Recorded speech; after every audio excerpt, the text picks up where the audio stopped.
Bueno, otro concepto que se puede utilizar para determinar el centro de presión, o sea, por donde pasa la línea de acción de la fuerza, y la fuerza, es considerar un prisma de presiones. Como ustedes pueden apreciar en la gráfica, se forma un triángulo rectángulo, donde en la parte superior, en el vértice superior, hay presión cero, no hay ninguna clase de presión, y en la parte inferior, o sea, en la base del triángulo, hay una presión, hay una fuerza o una presión que es gamma H, más que todo gamma H, una fuerza, una presión gamma H.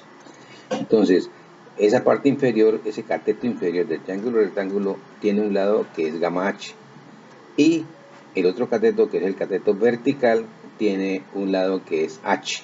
Se puede apreciar precisamente la gráfica. De tal manera que cuando ustedes hallan el área de un triángulo, multiplican la base por altura sobre 2. Aquí se tiene que hacer lo mismo. Y de hecho, muchos ingenieros civiles emplean este concepto precisamente para calcular rápidamente lo que es el centro de presión y lo que es la fuerza.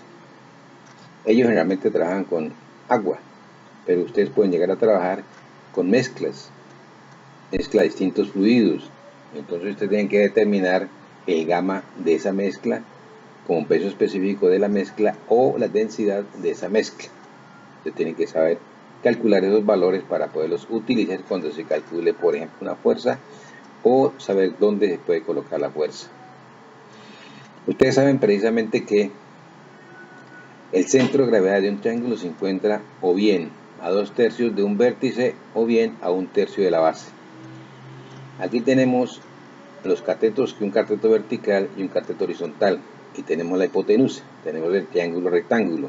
Luego nosotros tomamos, a partir del vértice superior, tomamos 2/3 hacia abajo y por ahí pasa el centro de presión.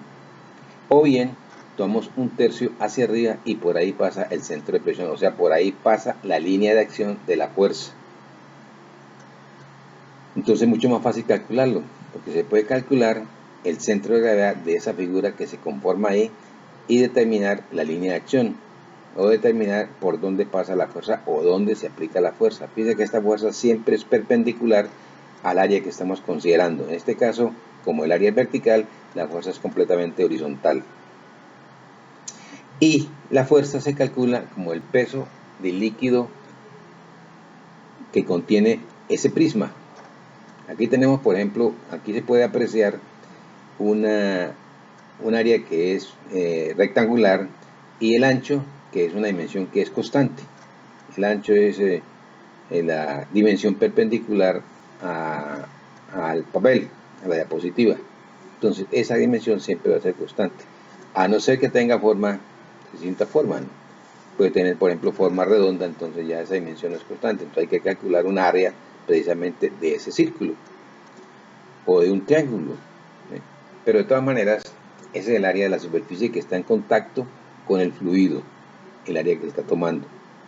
Puede que esté sumergida, puede que esté mucho más abajo. En este caso tenemos que el área está tocando la atmósfera. Fíjense que ese pedazo de área sobre el nivel del líquido no se considera.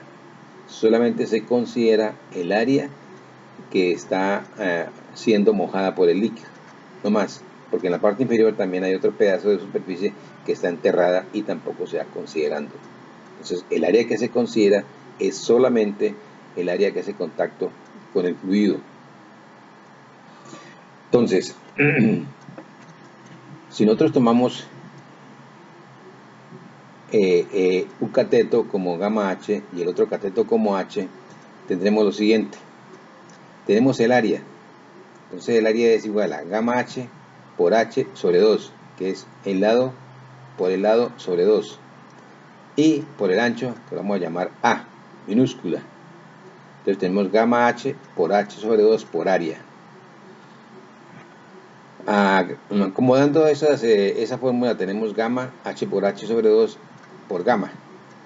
Y tenemos gamas, agarramos un H sobre 2 y dejamos el otro H por área. Y vamos a tener gamma H2 sobre 2, que es el H barra, que es la distancia vertical que hay desde el nivel del líquido hasta el centro de gravedad del área que estamos considerando. Del área que estamos considerando nomás. H barra la distancia, que en este caso va a ser H medios, que queda en la mitad. H barra va a ser igual a la distancia que hay desde el nivel del líquido hasta el centro de gravedad del área que estamos considerando. El centro de gravedad del área generalmente se encuentra en el centro del área. Estamos considerando.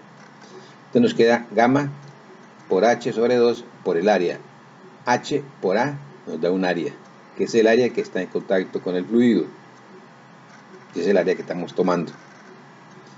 Ahora bien, para calcular la línea de acción de la fuerza que pasa por el centro de presión, nosotros podemos aplicar la fórmula que hemos venido utilizando, que es igual a H barra, que es H medios, el momento de inercia, que es igual a la base por la altura sobre 12. Es el momento de inercia para una superficie que es rectangular, porque nosotros tenemos una H y tenemos una altura que son distintas, no son iguales. Si fueran iguales, entonces quedaría un cuadrado.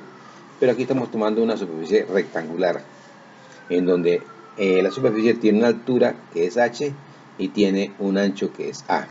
Entonces el momento de inercia de esa superficie es igual a base por altura al cubo sobre 12, que está escrito ahí.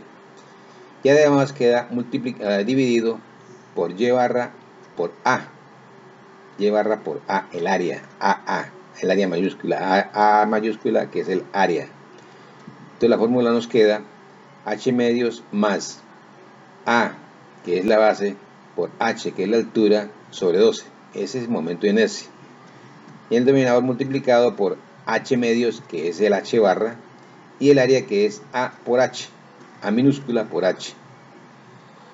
Entonces, desarrollando este segundo término que aparece ahí en el segundo miembro, eso nos queda igual a H sextos. Entonces vamos a tener H medios más H sextos, porque H3 se va con H2, A se va con A, el 2 pasa de numerador y eso nos queda un sexto. Entonces queda H sextos, que va a ser igual a 2H tercios, que es 2 tercios de H. Entonces de esta manera se comprueba que utilizando el prisma de presiones podemos hallar fácilmente la fuerza y podemos hallar fácilmente el centro de presión. Lógicamente que aquí lo calculamos para una superficie que toca la atmósfera, que toca la superficie libre del líquido. Pero ahora aquí más adelante vamos a colocar esa información para un área que se encuentra sumergida e inclinada.